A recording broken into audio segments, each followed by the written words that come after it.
What's going on YouTube, AJ here. I'm back with another ramble, considering the response to the last video was actually kind of positive, and I asked, hey, do you mind if I do many of these off-the-cuff sort of podcast-esque, no scripts, just talking into a microphone kind of videos? And the overwhelming response was yes, so I'm back, and we're covering a topic that has been around since probably as long as Super has existed, and I think it's probably worth touching on at this point. I actually meant to tackle it a couple of episodes ago, to be perfectly honest, so it's actually not really as relevant now as it maybe could have been, but I posted some thoughts about this on Twitter the other day, and a lot of people were really interested to hear more on what I had to say. So I thought, hey, I'll sit down and I'll finally, talk about this in a little bit of detail. And what that is of course, Goku's characterization in Dragon Ball Super, or more specifically, the balance between his serious self and his goofy side. And so at this point, I guess I probably read hundreds upon hundreds of posts, and I think I've started to see a pattern, which I think is quite interesting. I think it's split into two sides, really. And so the first side, you sort of have people going, what is this? This is ridiculous. Super's Goku is nothing like he was in Z. He could barely even tie his own shoelaces. This is bad. I don't like it.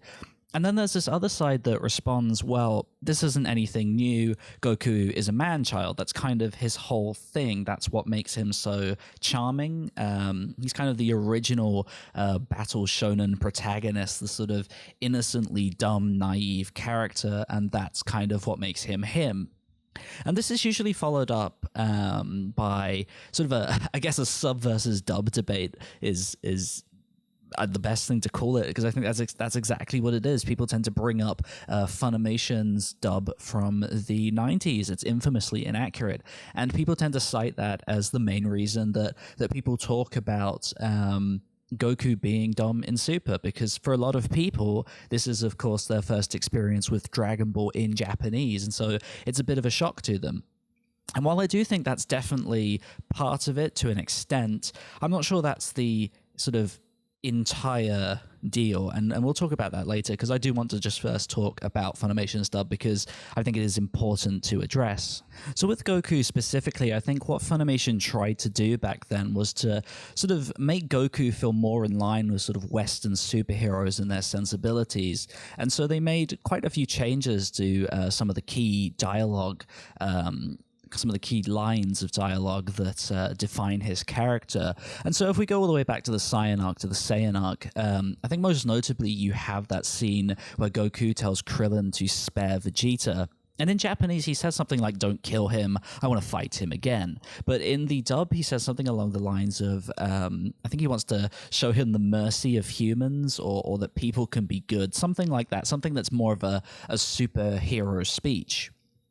And so to me, someone who, is very much in tune with the manga and with the Japanese side of things, the first line sounds exactly like Goku to me. It sounds like a martial artist. It's kind of the type of thing that you would hear in your average wuxia film, your Chinese sort of martial arts film. Whereas the dub line for me sounds so much more like something you would hear in a superhero film, something you would hear coming from Superman. And of course, there are countless examples of this throughout the English dub. Of course, you have the hope of the universe speech that everybody loves to bring up. But even as recent as Battle of Gods, you have Goku saying, I will not let you destroy my world, whereas the original is, quit enjoying destruction. Even now, when they have accurate scripts, there's still a very clear difference between the two characters. And the thing is, like I said earlier, I don't think this is 100% relevant to the conversation. I mean, after all, as someone who doesn't actually care for the dub in the slightest, I'm not going to pretend that it didn't capture Goku's goofy moments throughout the series. What you're hearing is Funimation hamming up the serious side of things. They're not actually changing much of the goofy side. That's still there, which I think is an interesting and an important point to make. And so while Goku's character as a whole in Japanese might be something that dub fans, find slightly harder to take in, especially with Nozawa's voice. I know that's an issue for some people. It's all about getting used to it. But the thing is, I don't think it's a primary cause for people feeling the way they do about Goku in Super, because this isn't an issue that is being brought up by only dub fans from America, from English-speaking countries. This is coming up from people, from all different countries, people who have seen all different types of dubs, they're all saying the same thing. So there must be something. What is the issue? What is causing people to say this, and why is this happening? And so I guess the best place to really go now is to compare the Japanese to the Japanese, which is such a bizarre thing to even think about now, but we can do that because of Super, because Super made the strange decision to retell the movies. We now have two different performances, two different directions for two films, and to be perfectly frank, we all know they're very different, but they're not just different in terms of narrative, they're very different in terms of how characters are characterized and how certain scenes are directed. And so I think there are a couple of standout moments that really sort of sum up the differences between something that has direct input from Toriyama, someone who obviously understands Goku, and from a team of Toei's writers who perhaps have different levels of understanding, or maybe don't feel comfortable doing something different with Goku. So I think the scene that most stands out to me is actually in episode 8 of Super, where Goku first arrives on the scene to sort of save everyone from Beerus. In the episode, you have this sort of, I'm sort of moving a little bit away from Goku's character here for a second, but I think it's kind of important. The music is very different. In Super, you have this terrible, terrible, terrible track by Sumitomo. Everyone hates it. It's that do-do-do-do-do-do. You all know it. It's awful. And so Goku arrives, he's standing on top of the ship, on top of the mast, and you get this cool like rotation shot. Everything's very serious, and it's very reminiscent of the tone in the film. But then he starts sort of running down the ship, and he's being sort of all goofy, he's making all these funny noises and sort of wobbling around and whatever, and he lands, and like the first thing he does is he turns to Bulma and he's like, "Oh, happy birthday, I forgot your present, sorry, how old are you now?" And Bulma's like, "What are you doing? Like, Beerus is trying to kill us all, and that's what you're asking me now? Like, what is that?" Like, they're making a joke about it. And it's such a different characterization. It's such a different portrayal of this scene compared to the film. In the film, the music is wildly serious. Goku comes down, he's got this stern look on his face, and, he says to Beerus, like, don't kill everyone, don't spare the earth, what are you doing? And they have this serious conversation, and where Goku says these things that are so him. He talks about like his strength and how he's like frustrated that he couldn't come up with a way to summon this power, summon this Super Saiyan God that Beerus has been looking for. And he begs Beerus, give me a chance, let me try and find this power, and we'll go from there.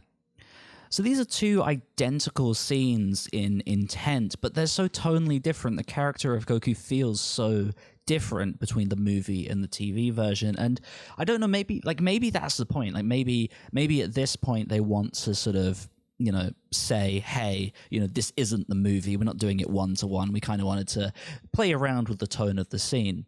And that's fine. You can absolutely excuse that for, this Battle of Gods retelling.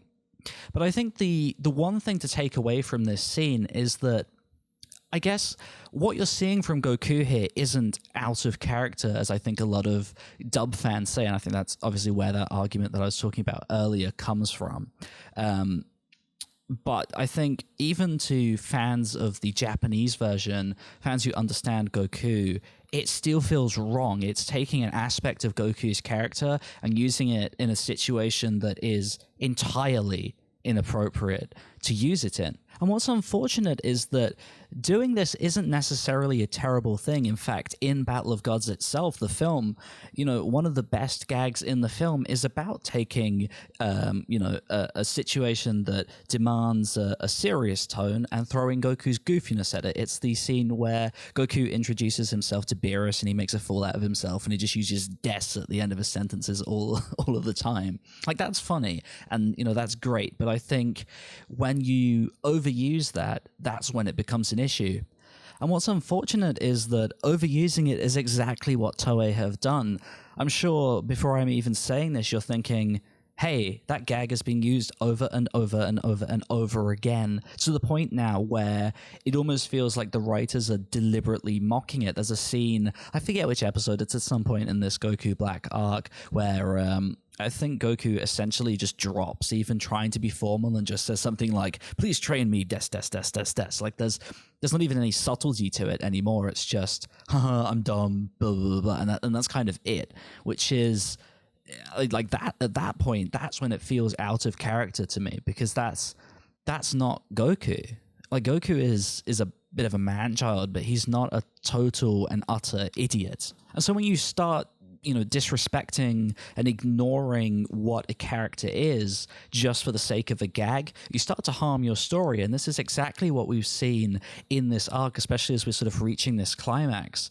I think one of the most notable examples was when Goku forgot the Senzu when they retreated to the past. That was such a big sort of mess up. And I think a realistic Goku, and it's so inappropriate for me to suddenly say, as someone who's not a writer, not involved in in Super's production at all, to say it should be like this, but I feel like Goku would have been angry. He would have been annoyed that he'd lost. He would have been down in the dumps, much like he was when he lost to Beerus on Kaio's planet back in Battle of Gods in the film, at least.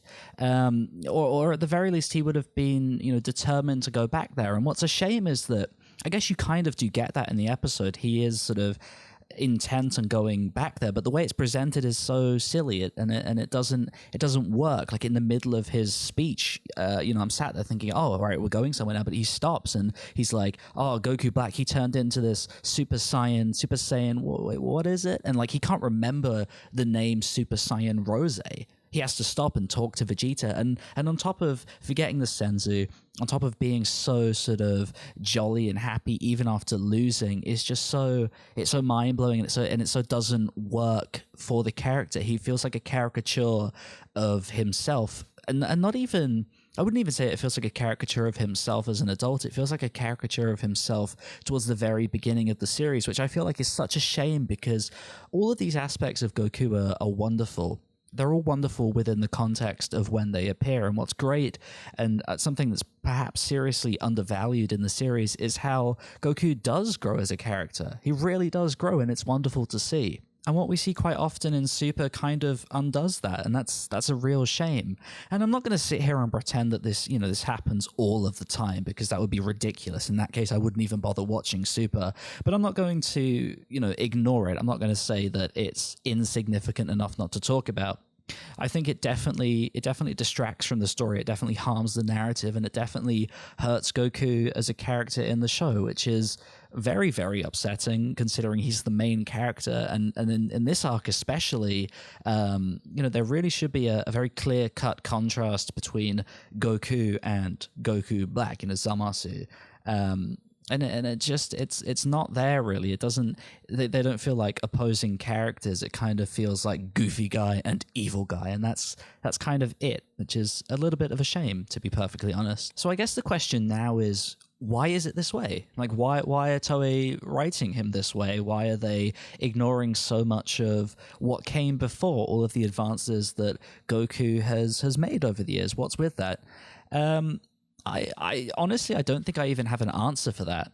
I don't know whether it's because obviously One Piece is so popular and, it's such a big part of a lot of these animation fans' lives that maybe subconsciously they're accidentally writing him a little bit like Luffy. So you get this sort of weird circle where Luffy was influenced by Goku and now Goku is being influenced by Luffy. And it's so, I don't know. I don't like it. That doesn't really work for me. But anyway, that's kind of just speculation, and I don't really know how that works. Don't get me wrong. Like I love Luffy. He's a fantastic character. I adore One Piece, but I guess what I love the most is how different they are, even though they were so similar at one point. They both evolved in different directions, and by undoing that, that's a little bit depressing. What's weird is that Toriyama in the past two films actually gave Goku a path to evolve down, and it hasn't really been touched on, which I think is really, really strange. Like in Battle of Gods, he struggles with the Super Saiyan God power not coming from himself. He's really annoyed by that because he likes to better himself. He doesn't want,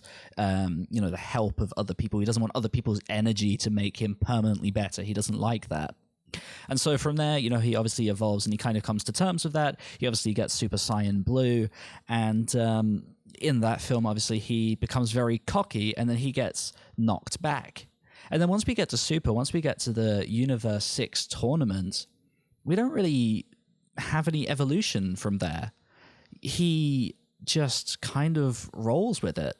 We still have Goku being kind of cocky. There's the scene where he sort of looks over at Hit after Vegeta turns into Super Saiyan Blue himself, and he has that cocky smile, and he's like, "Yeah, I'm gonna beat you." Kind of, that's the kind of tone that's going on there, and I guess that's fine. I guess Goku is allowed to be cocky and not learn from his mistakes, but I don't really see where the show is going from here, which is kind of odd, especially in this Black arc. There really hasn't been any sort of massive development for the character. I think one of the most interesting parts was in episode 61 recently, and this is a big positive. I do want to at least bring in some positives, because Super hasn't done everything badly.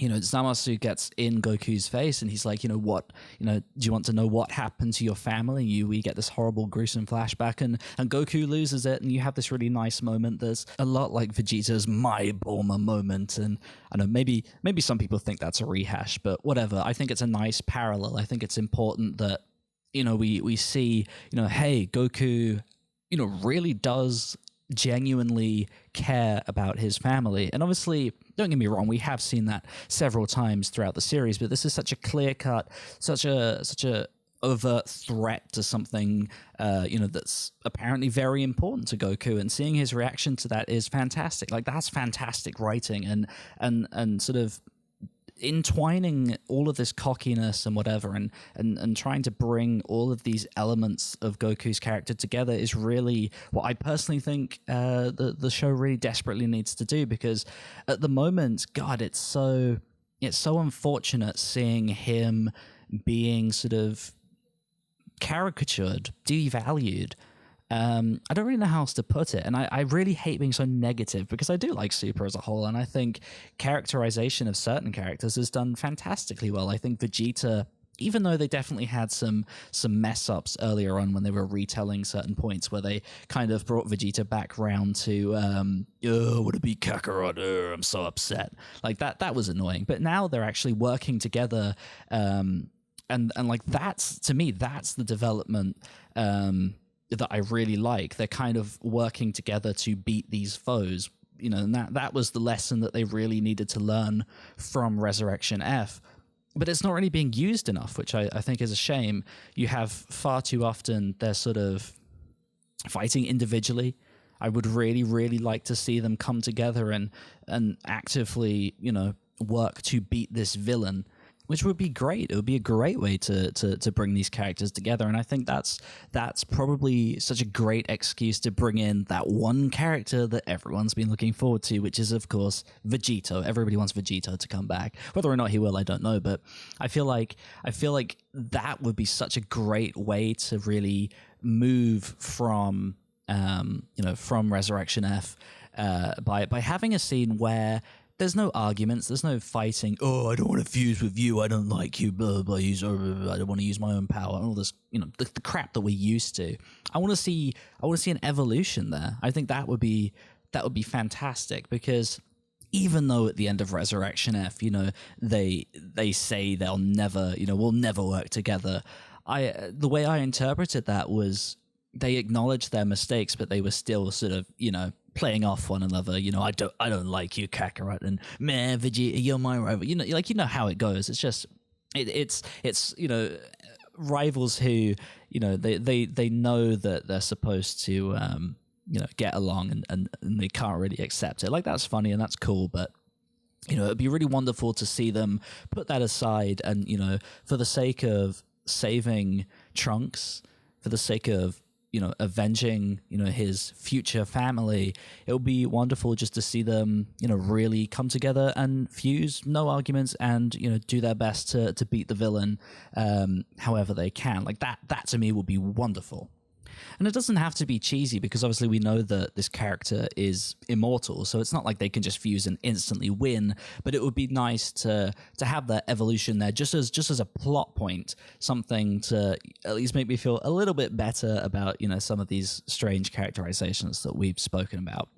But anyway, I feel like I've rambled on enough about this subject, and I think that the point has come across. So I guess I'll just reiterate very quickly what I really think. And I guess it's that it's not so much that this is out of character for Goku. For the most part, like we said, there are some sections where it does feel so totally not him.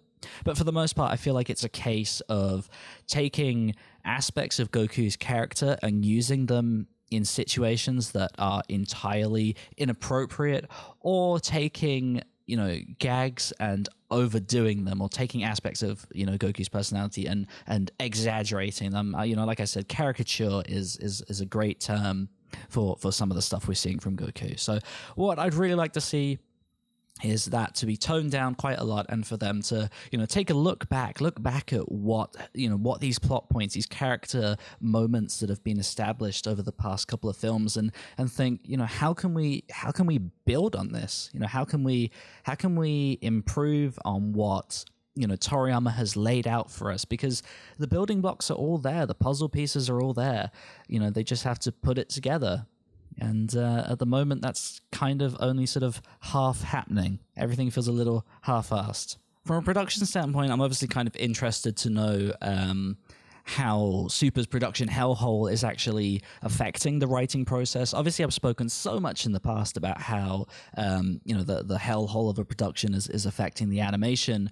I'd be interested to know just how drastically that affects the scriptwriters, because if they're sort of desperately tied up trying to finish, prior scripts in time, how often can they sit down with the other writers and have a meeting on how to sort of come together and tell a coherent story? Because obviously, as we know from that recent Toyotaro interview, we know that Toriyama's outline is fairly vague. It's sort of plot point happens, plot point happens, plot point happens, plot point happens, and then it's up to Toyotaro, it's up to Toei to then fill in the blanks, how to get from A to B to C to D to the end of the arc. And I think being able to do that and sort of tell a coherent story does require time, does require planning and proper staff meetings. And so if those can't happen often enough, then, maybe you do end up with inconsistencies and mess ups. And I think one of the most important things is that I don't think they really have any real indication of where to take characters based on, Toriyama's notes. And so it's kind of up to them. And if they're not brave enough to, try things out on their own instead of, recycling the old stuff as they're currently doing, then, I'm not really sure, where anything else is going to go. So we shall see. But anyway, thanks for listening. That was a very sort of long ramble. I hope you enjoyed this one as much as the fandom one.